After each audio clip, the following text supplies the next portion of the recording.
To everybody, I welcome all of you for this session. Myself, Professor Neerja Sharma from Barkatullah University, Bhopal. My right side is Dr. Anita Dighe. She is ex-director of Campus Open Learning in the University of Delhi. She worked lots of work in the lifelong learning and adult education programs. We all welcome her for her presentation on adult learning and information communication technology.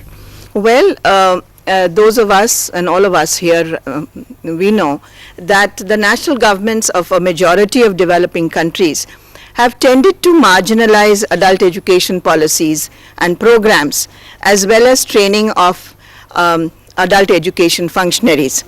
Now a study was undertaken in the year 2002 by the then UNESCO Institute of Education, now known as the UNESCO Institute of Lifelong Learning, which showed that in most countries, despite the fact that there were a large number of adult education functionaries who needed to be trained, only a small percentage got trained.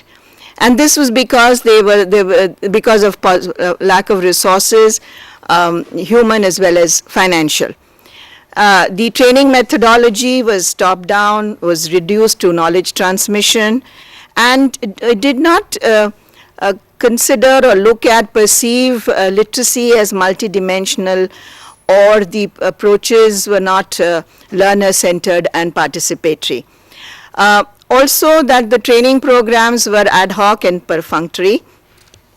And as a result of this, there was a tremendous amount of transmission loss. And so it was realized that the adult education functionaries are actually quite ill-equipped to meet the challenges posed by their work. So therefore, it was recommended that there is a need to improve the quality of training that the adult educators receive. And also it was felt that there was need to think of new approaches to training adult education functionaries. Now, I think it's also important for us to look at some of the international initiatives that have influenced the content of adult education training. About 10 years ago, there was the 5th International Conference on Adult Education, Confantia. And Confantia 5 proposed a vision of adult learning, which was an enlarged vision of adult learning, which cut across a variety of sectors and was firmly rooted in a framework of human development and social justice, comprising elements such as democracy, critical citizenship, cultural diversity, social inclusion, human rights, peace, and gender equality. The Hamburg Declaration, which came out of the Confantia 5, reflected a strong commitment to promoting the right to education and learning, and to the creation of a learning society. And then thereafter you had the Dakar conference, which again talked about investing in quality education of children as well as of adults. And then last year, the UNESCO, of course, has played a pivotal role. UNESCO brought out the Global Monitoring Report in 2006, and the report also talks about the creation of a rich and dynamic literate environment. So the international policy discourse, I think it's important for us to take note of these developments, because the international policy discourse does have an impact on the training of adult education functionaries. Now, another development, of course, has been that the conventional mode of training adult education functionaries, as we all know, is inadequate. And now with the rapid development of information and communication technologies, and we have access to the internet and e-learning and virtual classrooms, now there are new opportunities have opened up for training adult education functionaries. It was also felt that we should keep the ODL format, the open and distance learning format, in mind. Unusual approach was that we felt that we should focus, that we should have a participatory approach in the development of this course. Now, keeping the learner center stage, now that is something that is slightly unusual for an ODL program. And to that extent, this is a little different because it is emphasizing the participatory approach. Our focus is on participatory processes, in a sense is making a statement that we do have an ideological bias.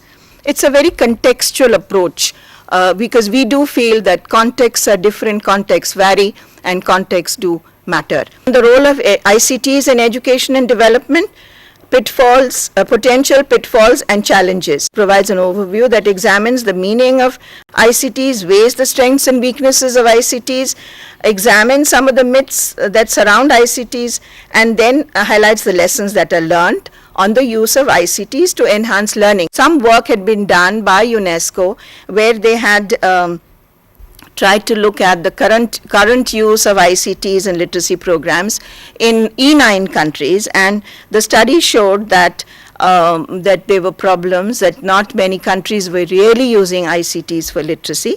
Now, what are the learning objectives? Basically, to enable the learner to understand the potential and role of ICTs in literacy programs, to highlight the strengths and weaknesses of literacy programs that use ICTs, and to apply the understanding and analysis in selecting and using relevant ICTs in their work as adult educators. One is looking at the context. I mean, it's a rapidly changing world. We are living in a globalized world.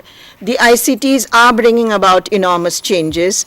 There is certainly much better access to information than ever before.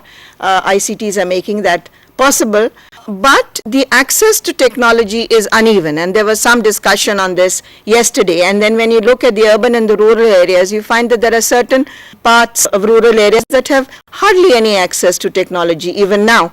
So therefore, we do have a problem of digital divide, and it is women who are affected the most because of this problem, and particularly women in rural areas who are affected most because of the problem of rural divide. Now, why do we want to use ICTs for literacy programs? Well, one is of course the sheer numbers, the vast number of people who are illiterate. We also have a mandate. We have made a commitment, India has been a signatory, that the UN Literacy Decade envisages that the literacy rate would be increased by 50% by the year 2015, and this is a commitment that Government of India has made. Now, with the rapid expansion of ICTs, we need to pay attention to how ICTs can improve the quality of literacy education, and that is why we need to pay some attention to ICTs. Now, what is meant by ICTs? Well, normally we associate ICTs with high-tech devices, but we also need to, and certainly in a country like India as well as other countries in the region, we need to look at the conventional technologies, because these are the technologies that are more accessible and more in use. But ICTs refer to technologies that are used to transmit, create, share or exchange information, and ICTs include radio, television, DVD, telephone, satellite systems, computer, hardware, software, video conferencing, electronic mail, as well as the traditional media, certainly in the case of India. Now, as I mentioned to you that a study had been commissioned by UNESCO, and it was undertaken in 7 of the 9 E9 countries, and these included China, Brazil, Mexico, India, Egypt, Pakistan, and Bangladesh. Now, I had an opportunity to look at the country papers, and it was very evident, reading the country studies, that adult literacy is a neglected area for policymakers and planners in most countries, because the priority has always been given to primary and secondary education. And this was certainly true in India, Bangladesh, Pakistan, because of the massive problem of adult illiteracy. Not enough, we do have a massive problem, but there is not enough commitment or investment in adult literacy programs. So our priorities still remain primary education. They have been so far, and now we are certainly paying much more attention to secondary education. So adult education is still neglected despite the problem. Now, with regard to ICTs, there is the problem of infrastructure. We always have insufficient financial resources. There is a lack of trained manpower, and but this is not to suggest that the ICTs have not been used. So there have been sporadic efforts in the use of ICTs and literacy programs in India, Bangladesh, and Pakistan. And the country studies do mention which are the specific initiatives that have been taken up. Now, what are the broad trends in the use of ICTs in literacy programs? Now, one is that most countries do not use ICTs in literacy programs, nor have they formulated policies for integration of ICTs in adult literacy programs. They have problems with regard to financial resources as well as technological infrastructure. But there is one characteristic that is common to all countries. The ICTs that are used are typically basic ones, that is radio and television. And when computers or the internet are involved, they are for restricted or targeted users. A lot of them are basically pilot studies, and there was one that I was also involved in where we used computers for literacy. But again, it was a pilot initiative. Now, but I'm sure things are changing now very fast. There's much greater use of ICTs, particularly in school education. And as far as the adult education and adult illiterates are concerned, what is promoted is basically community learning centers. But the use of ICTs in community learning centers is still very limited. UNESCO has done a lot of work in promoting community learning centers. Most ICT projects for adult literacy are pilot projects, and they're funded by foreign or international agencies. And then the problem, of course, which is a very severe problem, is that of problem of sustainability. The program funding ends, and so does the project end.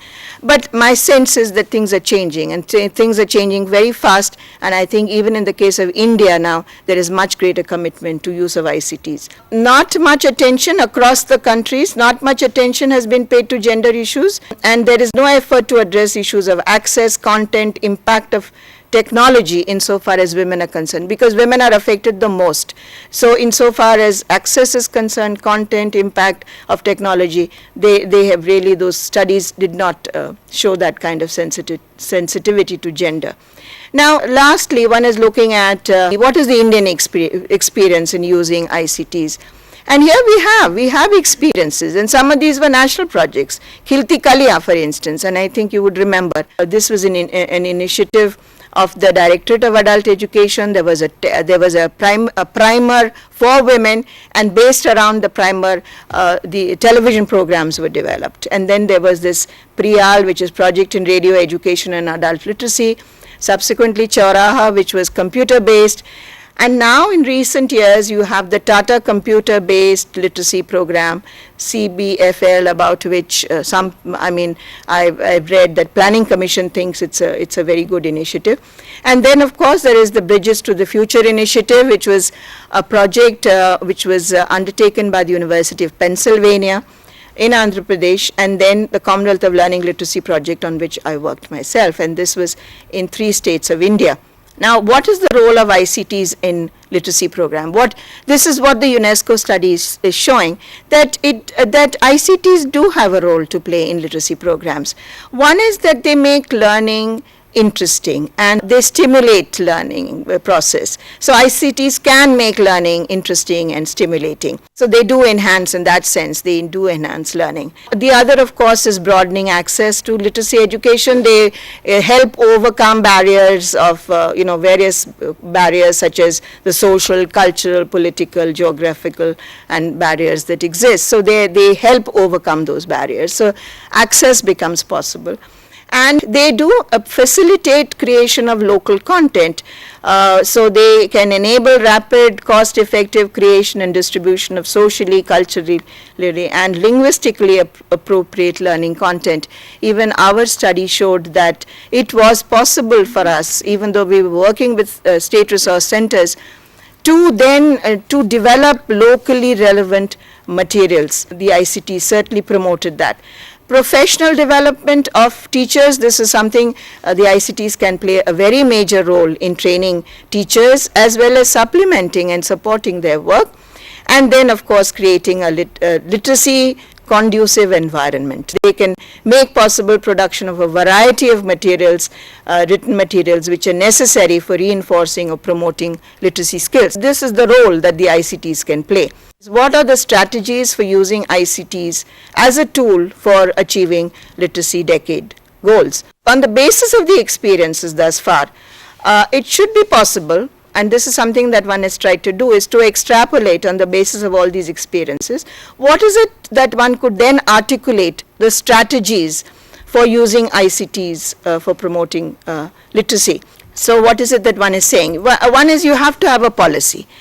Formulating a policy for integrating ICT in adult literacy. We don't have a policy, and it is important and necessary to have a policy to integrate ICTs in adult literacy programs. The policy, this is not directly linked to this, but it has to do with policy, that there are two approaches. One is the right-based, one is sort of flagging your attention to this, that there has to be rights-based approach to literacy. And also we now must link illiteracy with poverty and have to address the problem of livelihood centrally, because livelihood issues now have become very, very critical. And we all know that illiteracy is linked with poverty. So we need to have that kind of a broad understanding. One is the rights-based approach, and the other is the link with poverty. Now, providing infrastructure and access to technology, that is something that needs to be done. And there is, of course, a very grave danger that the literacy programs are likely to suffer from paucity of financial resources. So one is not suggesting that that computers be provided to individual adult learners, but certainly the community learning center as a concept is something that can be promoted, because the CLCs do ensure access to technology. Ensuring community participation through ICT, this is very important, because like any rural development project, ICT projects must ensure sustained community participation, particularly of the poor learners. We found in a study where that the location, the place where the ICTs were located, that determined who would come. So for instance, if your ICTs or your learning center was in a part of the village where the rich upper caste people lived, then the poor automatically got left out. Or if it was in a panchayat ghar, women did not come. So therefore, it is very important to involve the community. So besides decisions relating to physical location, which is very important, timing, because that's also something that the poor learners themselves should decide, use of ICTs, poor need to control technology as well as the relevant know-how. So the control is very important. Who controls? Who's taking decisions? And if technology is left in the hands of the poor, and particularly women, there is a better possibility of their using the technology.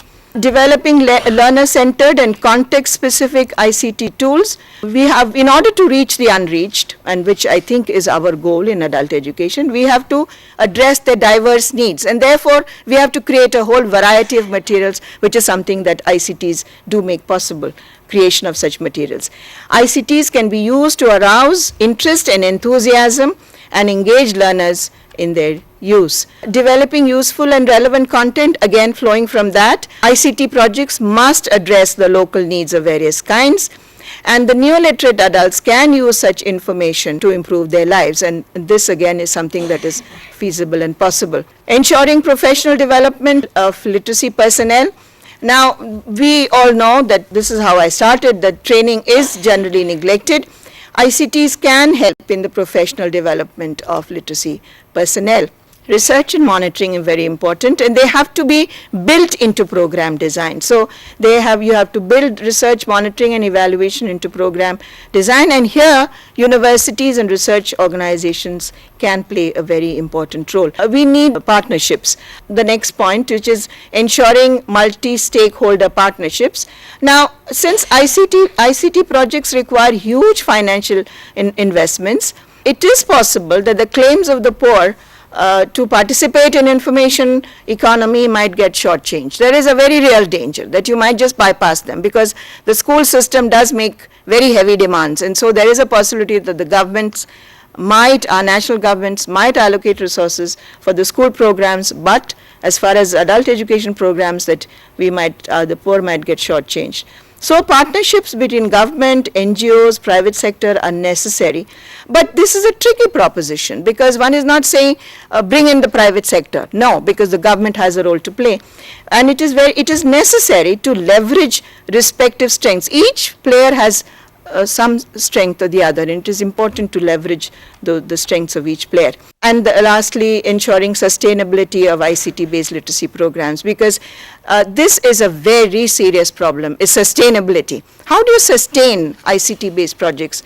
Now, it is said that make it commercially viable. There is debate on this whole issue, because once you talk about commercial viability, you find that the poor do get left out. So there is always that danger. But community involvement is still very essential for sustainability. And all said and done, the bottom line is that government commitment and government funding is still very essential. And that government funding has to be provided on a sustainable basis. It cannot be project-based funding. Thank you very much, Dr. Dighe, for your so many things and so many points about the ICTS. I welcome your comments and suggestions. In the light of globalized world and private partnerships in the field of literacy, what should be the ideological slant or stand an ordinary adult literacy worker like us should follow? I am in doubtful condition whether email and this methodology, will it be possible for us to use in the tribal areas and in the interior areas where the persons are not in a position to reach there? As we have experience in our place in Northeast, particularly for the rural people in the rural areas, we find that practically it is very difficult to draw the attentions of the rural people, particularly for the involvement of the people in participatory developmental programs, particularly on ICT. So what approaches we should apply, for the people in the rural areas to draw the attention on the involvement of participatory developmental program? Thank you. The problems which you are thinking as great are really not that great. We are afraid that we can't use email, we don't have computer and all that. What is needed? All these things can be put in a CD, and one can carry a CD player. Whenever talking, CD player is not a very big thing. CD player and a screen. With that, whatever is there, they can be very easily taught, and the villagers, when they see the CD player and all, in many cases it might be a new thing for them. Just you carry a CD player, take a CD, no need of email, no need of computer, no need of internet, you can easily show it to them. In an ideal condition, we have computers, we have CDs, we have DCDs, we are using ICTs somehow, maybe we are taking corporate social responsibilities help or something. Can we do away with the human factor? We have run a pilot project in one of our districts, Jalna. There we found it that it can be a very much attraction point for the neo-literate. So it is very, very useful. But local level problems are much, and it needs government policy and commitment. Last one. You have focused on ensuring community participation through ICT, but how this can be made possible? A lot of questions have been raised, and I'm not sure if I'm going to be answering all of them, but starting with the first one, the ideological slant. Yes, there is an ideological slant. When you go back to the genesis of participatory research, which goes back to the 70s, that's exactly what they were saying, is that so far, and particularly the social science research, talked about being very apolitical, being very objective. What are the norms? The research had to be very objective, it had to be unbiased, there were the validity norms and so on. And participatory research questioned all of that and said that no, research is extremely ideological, is biased, and it will determine whose perspective, because eventually you're presenting somebody's perspective in terms of the way you design your questionnaire, in terms of the way you collect your data, in terms of the way you analyze and you present your findings. It was in the 70s that the whole question was raised about the ideological bias of social science research as well, and certainly Freire did tell us that, you know, we have to be very clear as to whose side are we on, and that is the ideological slant or the bias that we're talking about. Now, in terms of the global economy and what it is, a globalized world that we live in, that is precisely the danger, because it is the poor who will get left out. It is the poor who will have no access to not only technology, to resources, and so therefore it is extremely important that we take a clear stand, and we are very clear that we are going to work with the poor. Now, in terms of community participation, how do we do it? Two questions have been raised on. I don't think I can tell you in 2 minutes or 1 minute, because I think that itself would require a lecture. There is enough expertise in this country. There are people who know how to do it. They encourage community participation. There are ways and means of doing it. It's just a matter of commitment. Are you really committed? And I think as adult educators, you should be committed, you know. And so if you are, you will not start with a program, because that's something that will come later. You will start with finding out what is it that the people want. The problem is that we don't even listen to what people are saying. So therefore, community participation is possible. There are enough examples in this country from which we can learn as to how it can be done. So therefore, it is possible. Now, in terms of the use of technology, one is not suggesting that we bring in alien technologies, not at all. You have to start with technologies that are there, and people are using local level technologies, okay? So let us understand, and I even mentioned traditional technologies. I mean, there are people are using, and those of you who've been involved in the TLCs have been using traditional technology. So I'm not even, going to talk about it. But let's start from there. But that is not to suggest that we should not get into other technologies as well. And mention was made of radio, community radio. Yes, why not? As I said, the bottom line is participation. And that is something that we need to really pay attention to. It's basically to draw the attention of the policymakers and planners that you must provide resources which are commensurate with the magnitude of the problem. And to that extent, I think this needs to be highlighted. Because if we in adult education do not talk about the magnitude of the problem or the need for resources, who will? I mean, nobody else is going to fight for our cause. So it is, as I said again, it's not to give this impression it is we versus them or school education versus, because it is a larger issue of education, but certainly we are talking as adult educators of the need for resources to be provided, and if it is ICT, well, we're talking about technology to be provided. There is a lot of training that has to happen, and the training again has to be very, very gradual. We talked about community participation. Well, we start, as I mentioned to you, even in terms of the location. Where do you locate? Where do you start if it's a community learning center? Where do you keep those the equipment? And so it is not us who should decide, it is not the functionaries who should decide, and they do it on the basis of convenience, but it is the community members, particularly the poor, particularly the women amongst them. If they take the decision, there is a greater possibility that they will come, they will use, but it's a slow process. Please let me underline this fact, that it is an extremely slow process. You cannot rush, you cannot hurry, but once they begin to understand the potential, once they begin to understand that they can really use it, and that I think is what is necessary and important. Thank you very much.